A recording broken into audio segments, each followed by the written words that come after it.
Last episode में हमने देखा था कि बेलियन जिनो को एजबोन की कहानी बताने लगता है। उसके बाद सीधा हमें आगे जिनो के नए अपार्टमेंट को दिखाते हैं। जिनो अपने मन में कहता है 8 गेट से आर्मी कभी भी आ सकती है, मुझे सबको वार्न करना होगा कि रियल वॉर आने वाला है, पर मैं ये वादा नहीं कर सकता कि सभी सेफ रहेंगे। हम देखते हैं कि जिनो ने सभी के लिए डिनर बनाया होता है। आगे जिनो मन में कहता है मैं ये भी वादा नहीं कर सकता कि ये दुनिया ऐसी की ऐसे ही रहेगी। एजबोन की मेमोरी में ड्रैगन किंग की स्ट्रेंथ देखने के बाद मुझे इन बातों पे यकीन है। आगे जिनो अपनी मॉम से पूछती है, मॉम आप क्या सोचती है, ये टेस्टी है ना? जिनो की मॉम भी हैरान सी हो जाती है और वो कहती है मुझे तो पता ही नहीं था कि जिनो इतना अच्छा खाना बना लेता है। जिनो या अभी भी चिंता में था। वो मन में कहता है ड्रैगन किंग और उसकी डिस्ट्रक्शन की आर्मी सब कुछ राख में बदल देती है और उनका नेक्स्ट टारगेट अभी अर्थ है, इसलिए आने वाले खतरे के लिए सिर्फ मुझे ही नहीं सबको तैयार रहना होगा। आगे जिनो की मॉम जिनो से कहती है जिनो कुछ बात है क्या बेटे?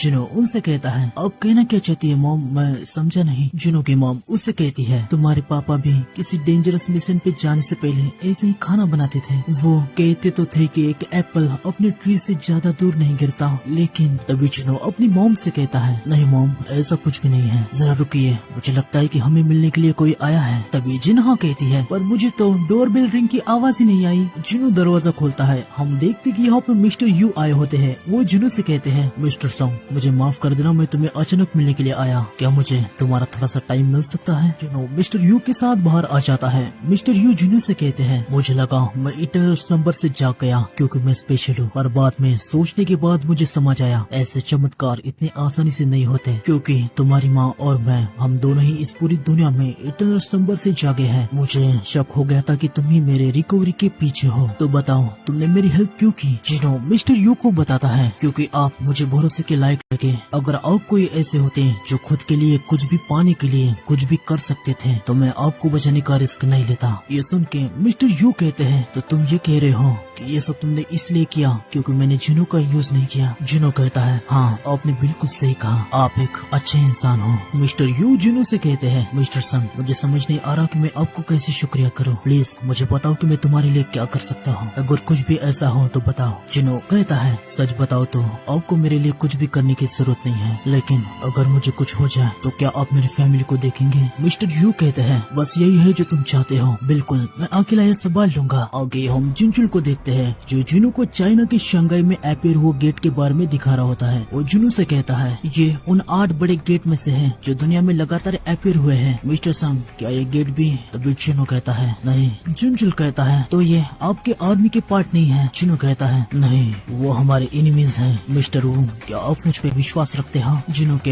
ऐसे अचानक से ये पूछने की वजह से जिनचुल थोड़ा सा हैरान सा हो जाता है, पर वो जिनो से कहता है हाँ मिस्टर संग मैं आप पे विश्वास करता हूँ। आगे जिनो जिनचुल से कहता है ठीक है मैं आशा करता हूँ कि अब मैं जो आपको दिखाने वाला हूँ आप इस पे यकीन करेंगे। जिनचुल कहता है मिस्टर संग मैं कुछ समझा नहीं। जिनो जिनचुल के माथे पे अपनी उंगली रखता है और एजबोन ने जिनो को जो कुछ भी दिखाया था वो सब कुछ जिनो जिनचुल को दिखा देता है। ये सब देखने के बाद जिनचुल की हालत बहुत ही ज्यादा खराब हो जाती है और वो कहता है नहीं ये तो इम्पॉसिबल है, ये कैसे हो सकता है? मुझे हमेशा से लगता था कि गॉड ने हमें थोड़ी सी पावर दी है ताकि हम इंसानियत को बचा पाए, इसीलिए तो मैंने इस पे यकीन किया था कि बीस्ट के खिलाफ लड़ना और लोगों को प्रोटेक्ट करना ही हंटर की ड्यूटी है, लेकिन तुमने अभी जो मुझे दिखाया वो असली सच है, इसका मतलब मैं तो पूरी तरीके से गलत था। जिनचुल मन में कहता है हंटर्स नहीं अवेकन बीइंग्स, बस यही बीइंग्स है जो रियल वॉर से बचने वाले हैं, तो इसका मतलब आज तक उनके साथ ये जो कुछ भी हुआ है वो बस उनके लिए ट्रेनिंग जैसा था। ये वॉर ये मोनार्क का नहीं है, ये वॉर मोनार्क और रूलर्स के बीच का है। जिनचुल जिनो से कहता है क्या तुम खुद से अकेले उन सभी के खिलाफ लड़ने का प्लान कर रहे हो? जिनो कहता है हाँ। जिनचुल कहता है मुझे बताओ इसमें मैं तुम्हारी क्या मदद कर सकता हूँ? आगे हम काफी सारे देश के रिप्रेजेंटेटिव्स को देखते हैं जिन्हें जिनो के कहने पर जिनचुल ने बुलाया होता है। जिनचुल एक एजेंट से पूछता है क्या किसने कॉल किया कि वो आ रहे हैं? एजेंट बताता है नहीं सर 152 देश जिनके बारे में मैंने आपको बताया था वो सभी यहाँ पे आ चुके हैं। सर मिस्टर संग ने आपको कल ऑफिस में क्या कहा? मैं पहली बार आपको इतना फीका फीका देख रहा हूँ। सॉरी सर, मेरी जिज्ञासा के लिए मुझे माफ कीजिए। जुनचुल उससे कहता है कोई बात नहीं। आगे जुनचुल मन में कहता है मैंने बरसकल ड्रैगन की आर्मी को देखा जो कि ड्रैगन से आ रही थी और उनका बड़ा सा लीडर उनके पीछे उड़ रहा था। उनके पास एक ऐसा भय था जिसे दूर नहीं किया जा सकता था। भले ही दुनिया के सारे हंटर मिलके उस पर हमला क्यों न कर दे, ऐसा लग रहा था कि वो अपनी एक ही ब्रेथ से पूरे प्लेनेट को डिस्ट्रॉय कर दे। मिस्टर संग कैसे इतने बड़ी फोर्स के खिलाफ लड़ेंगे? आगे जुनचुल जिनू को कॉल लगाता है और कहता है मिस्टर संग, मैं वो जुनचुल बोल रहा हूँ। जैसा कि आपने कहा था, मैंने हर देश से उनके रिप्रेजेंटेटिव को बुलाया है। आप कहाँ पर है? तभी हम देखते कि जिनू पीछे अचानक से आ जाता है और जुनचुल से कहता है मैं आ गया। जिनू के ऐसे अचानक से आ जाने से जुनचुल काफी ज्यादा हैरान हो जाता है, पर अगले ही पल वो मुस्कुरा देता है और जिनू से कहता है मुझे लगता है कि अब से मुझे आप कहाँ पर है ये पूछने का कोई मतलब नहीं है। मिस्टर संग, जब लोगों को सच्चाई का पता चलेगा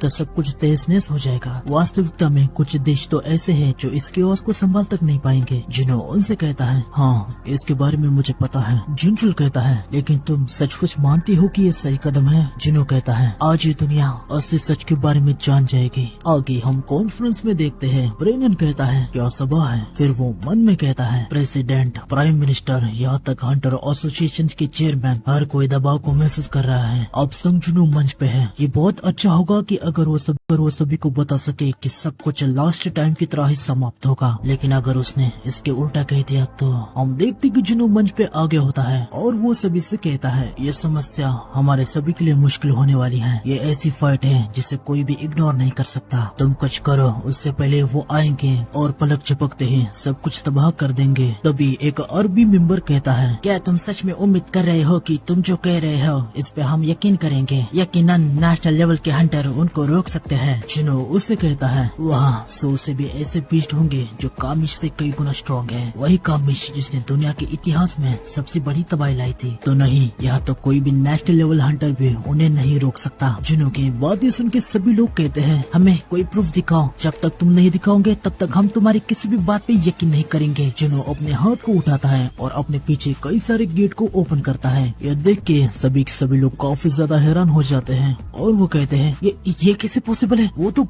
गेट्स है ना? जुनू गेट्स को भी बना सकता है और सिर्फ एक ही नहीं, उसने तो कई सारे गेट्स बनाए हैं। जुनू सभी से कहता है दुश्मन भी मेरी तरह जब चाहे जहाँ चाहे गेट बना सकता है। उन्हें बस थोड़ा सा समय लग रहा है क्योंकि उनकी आर्मी की साइज बहुत ज्यादा है। तभी एक बुढ़ाऊ चिल्लाते हुए जुनू से कहता है पर मिस्टर संग, हम कैसे यकीन करें कि आप उनके साइड नहीं हैं? हमें कैसे पता कि हमें मारने के लिए आप पहले गेट से सोल्जर को बुलाएंगे? ओह, पर मेरा ये कहने का मतलब नहीं है कि आपको मेरा पूरा भरोसा नहीं है। तभी ब्रेनन जुनू से कहता है ठीक है, अभी हमें पता है कि गेट से किस प्रकार के बीस्ट आने वाले हैं, तो अभी प्रॉब्लम के लिए हम क्या करेंगे? जुनू बताता है आपको भागना होगा। प्लीज गेट से जितना दूर जा सकते हो जाओ। आगे नरेटर बताता है जुनू के वार्निंग का काफी बड़ा इफेक्ट हुआ। आने वाले बीस्ट से ह्यूमैनिटी नहीं बच पाएगी। ये सुन के सभी काफी ज्यादा डर गए और गेट से जितना दूर हो सकते हैं जाने लगे। आगे हम जुनू को उसी आइलैंड पे दिखाते हैं जहाँ बेरू और बेलन लड़े थे और जहाँ जुनू ने सारे शैडो आर्मी को समन किया था। हम देखते कि एंड्स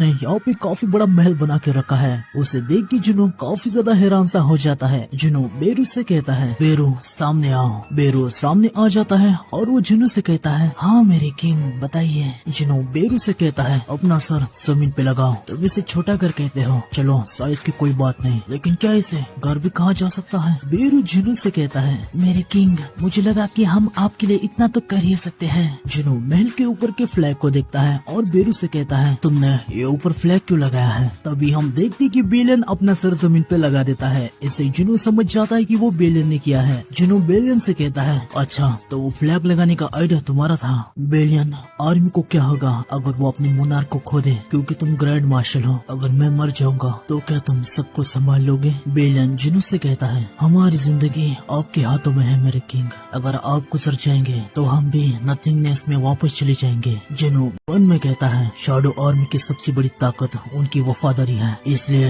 ये अपने मास्टर के ऑर्डर अपनी जिंदगी से पहले रखते हैं। लेकिन उनकी ताकत और कमजोरी सिक्के के दो साइड जैसी है और दुश्मन इनका अपने एडवांटेज के लिए जरूर यूज करेगा। इग्रिश जुनू से कहता है मेरा किंग, इस ऑल आउट वॉर में हमारे खड़े रहने का कोई चांस नहीं है। जुनू इनसे पूछता है तुम्हें क्या लगता है उनके पास कितनी सेना है? बेलियन बताता है मुझे उम्मीद है कि उनके नंबर हमसे 100 गुना ज्यादा है। ये सुन के जुनू मन में कहता है इसका मतलब उनके पास कम से कम 1 करोड़ सोल्जर्स हैं। आगे हमें कनाडा के यस रैंक हंटर जे माइल्स को दिखाते हैं, जिन्होंने कॉन्फ्रेंस में जो कुछ भी कहा था वो सारी बातें इसे बकवास लगी थी। वो कहता है बकवास, ये मैं कहूँगा अगर संजुनो अभी मुझे कॉल करता है। तभी जय के सामने का एक एजेंट उसे कहता है फिर भी मिस्टर संग दुनिया के सबसे स्ट्रॉन्ग हंटर में से एक है, मुझे नहीं लगता कि हमें उसकी वार्निंग को इग्नोर करना चाहिए। जय कहता है सिर्फ वो स्किल्ड हंटर है, इसका मतलब ये नहीं है कि वो जो कुछ भी कहे हमें उस पर विश्वास करना चाहिए। संजुनो पता नहीं किस तरीके की बकवास करके तुम हमें डराने की कोशिश कर रहे हो,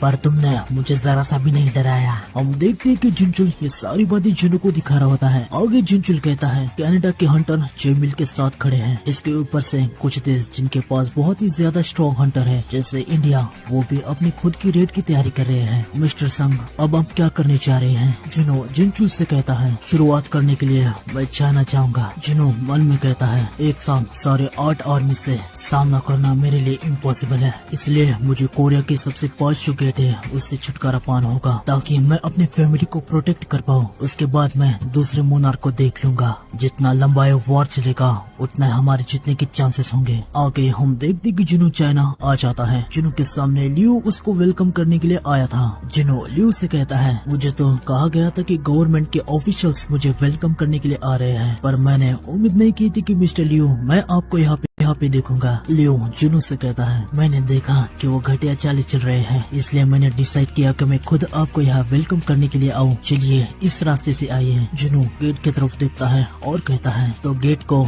या एयरपोर्ट से भी देख सकते हैं। लियो कहता है हाँ, ये वो विशाल गेट है जो हाल ही में अपीयर हुआ है और ये चाइना के 1 लाख स्ट्रॉन्गेस्ट हंटर्स है। चाइना के 1 लाख हंटर्स को देख के जुनू काफी ज्यादा हैरान हो जाता है और वो मन में कहता है क्या 1 लाख इतने सारे हंटर के साथ शायद हमारे पास एक चांस है। आगे लियो कहता है हमारे पास ये हंटर सिर्फ नंबर्स के लिए नहीं है, इनमें से एक हर एक इलाइट हंटर है जो कि बहुत ज्यादा स्किल्ड है। हम देखते हैं कि गेट ओपन होने लगता है। लियो कहता है लगता है अब चीजें शुरू होने वाली है। आगे जुनू अपने सारे शैडो सोल्जर्स को समन करता है। उन्हें देख के लियो बहुत ही ज्यादा हैरान हो जाता है और वो मन में कहता है ये तो एक अलग ही लेवल पर है, क्या हम इन जैसे बीस्ट के साथ अटैक करने वाले हैं? लियो जुनू से कहता है मिस्टर संग क्या ये सारे बीस्ट आपके हैं? तभी पेरू कहता है किंग के लेफ्ट साइड की जगह मेरी है, तुम्हारी हिम्मत कैसे हुई वहाँ खड़े होने की? लेकिन जुनू पेरू को एक घुसन मारता है और उसे कहता है आराम से, वो हमारे साइड में है। लियो जुनू से कहता है तो क्या आप इनसे बातें भी कर सकते हो? तभी पीछे से एक हंटर कहता है गेट ओपन हो रहा है। आगे हम देखते कि गेट ओपन होने लगता है।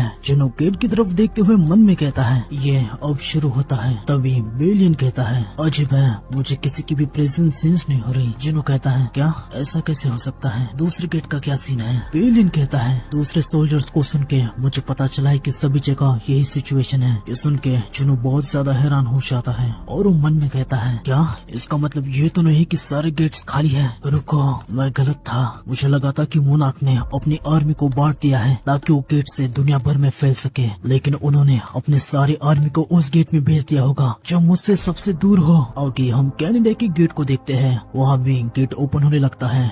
जय कहता है सभी के सभी जुनू के बातों पे भरोसा कर रहे हैं, जुनू की हेल्प के लिए देख रहे हैं, पर हम अपने जमीन के लिए खड़े हुए हैं। हम देखते कि कनाडा की पब्लिक हंटर के साथ होती है, वो उन्हें चेयर अप कर रही होती है। वो कहते हैं हम कनाडा को नहीं छोड़ेंगे, हमारे हंटर्स हमारी जमीन को प्रोटेक्ट करेंगे, चाहे गेट से कुछ भी बाहर आ जाए हम जरूर जीतेंगे। आगे हम देखते कि गेट ओपन हो जाता है। जय मन में कहता है ठीक है अब ये शुरू होता है, पर आगे हम देखते कि गेट से कोई भी नहीं आता। ये देख के सारे हंटर हैरान हो जाते हैं और वो कहने लगते हैं ये क्या, संजुनो ने तो कहा था कि गेट से बड़े बड़े बीस्ट आने वाले हैं, क्या वो ऐसे ही फेंक रहा था? लेकिन तभी हम देखते हैं कि गेट के अंदर से कोई बाहर आ रहा है और ये और कोई नहीं ड्रैगन किंग एंट्रेस है। एंट्रेस को देख के हंटर कहते हैं मैं तो एक ही बीस्ट को देख पा रहा हूँ। जय मन में कहता है रुको, अरे वो तो कोई ह्यूमन लग रहा है। एंट्रेस नीचे जेब के सामने आ जाता है और उससे कहता है क्या तुम यहाँ के किंग हो? एंट्रेस को बोलता देख जे थोड़ा सा हैरान सा हो जाता है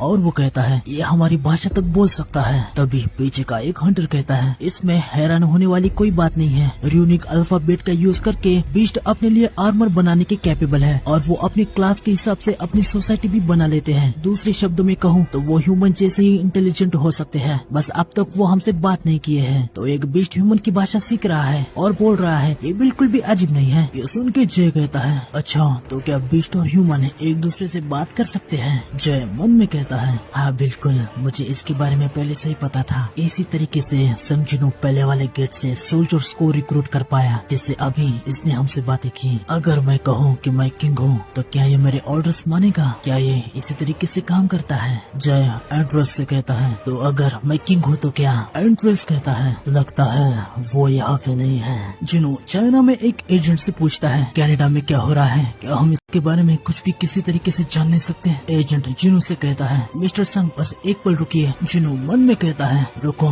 मैं फेडरल ब्यूरो ऑफ हंटर से एडम वॉइड को कांटेक्ट कर सकता हूँ। जुनो एडम को कॉल लगाता है। एडम कहता है मिस्टर संग कहिए। जुनो एडम से कहता है एडम क्या तुम कनाडा के विशाल गेट के साथ क्या हो रहा है उसके बारे में मुझे बता सकते हो? आगे हम देखते कि एडम तो यही कनाडा में है और वो जुनो से कहता है रुकिए मिस्टर संग, अभी आप कहाँ पर हैं? मैं दूसरे एजेंट के साथ कनाडा के विशाल गेट के लिए बैकअप देने के लिए आया हूँ, मैं गेट के पास ही हूँ। जुनो एडम से कहता है आखिर तो वहाँ पे क्यों गए? एडम जुनो से कहता है पड़ोसी देश होने के नाते हम कनाडा में जो हो रहा है वो ऐसे ही खड़े होके नहीं देख सकते थे। ब्यूरो से और भी एजेंट्स और हंटर यहाँ पे आने के लिए निकल चुके हैं। जुनो मन में कहता है लानत है, ये लोग अभी भी नहीं समझ रहे कि हम किसके खिलाफ हैं। आगे जुनो एडम से पूछता है गेट में क्या हो रहा है इसके बारे में मुझे बताओ। एडम बताता है सारे गेट्स की तरह ये भी खाली लग रहा है, यहाँ भी चीजें शांत है। ये सुन के जुनू राहत की सांस लेता है और मन में कहता है चलो कम से कम ये अच्छी बात है। लेकिन तभी एडम जुनू से कहता है मिस्टर संग एक मिनट, गेट से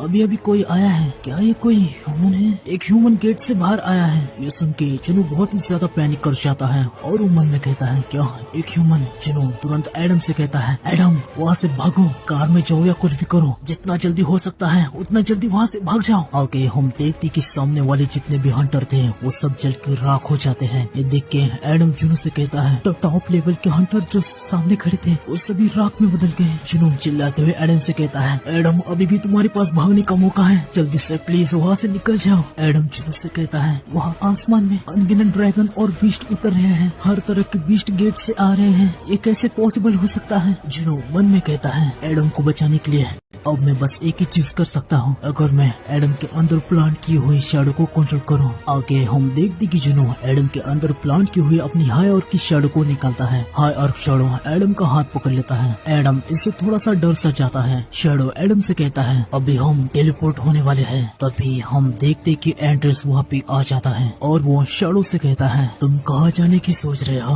हम देखते हैं कि एंड्रेस एडम पे हमला कर देता है। हाई आर्क शैडो एडम को प्रोटेक्ट करने के लिए उसके सामने आ जाता है और एंट्रेस का वार अपने ऊपर ले लेता है। एंट्रेस का वार बहुत ही ज्यादा पावरफुल होता है, उसका इफेक्ट यहाँ जुनू तक होता है। जुनू मन में कहता है मेरी शैडो आर्मी जैसे जैसे बैटल बढ़ता है उससे स्ट्रॉन्ग होती है, इसकी वजह से मैंने इसे आते हुए देखा ही नहीं। दुश्मन सारे आर्मी को एक जगह पे लाके वॉर को जल्दी निपटाने की सोच रहा है। मोनार्क्स ने गेट जो ओपन कर ली है जैसे कि मानो वो अपने प्लान के हिसाब से चल रहे हैं, पर उन्होंने अपने आर्मी को मुझसे सबसे ज्यादा दूर जो गेट है वहाँ भेज दिया। अभी वहाँ जाना मतलब सीधा आर्या पार की लड़ाई। समय निकालने का मेरा प्लान अब किसी काम का नहीं है, मैंने पहले ही काफी ज्यादा समय बर्बाद कर लिया। हम देखते कि जुनू बहुत ही ज्यादा गुस्सा और नाराज होता है। लियो जुनू से बात करने की कोशिश करता है पर वो चुप हो जाता है। लियो के साइड का एजेंट उसे कनाडा में जो कुछ भी कांड हुआ है उसके बारे में बताने लगता है। जुनू मन में कहता है क्या सच में अभी मैं कुछ भी नहीं कर सकता? आगे हम एंड्रेस को देखते हैं,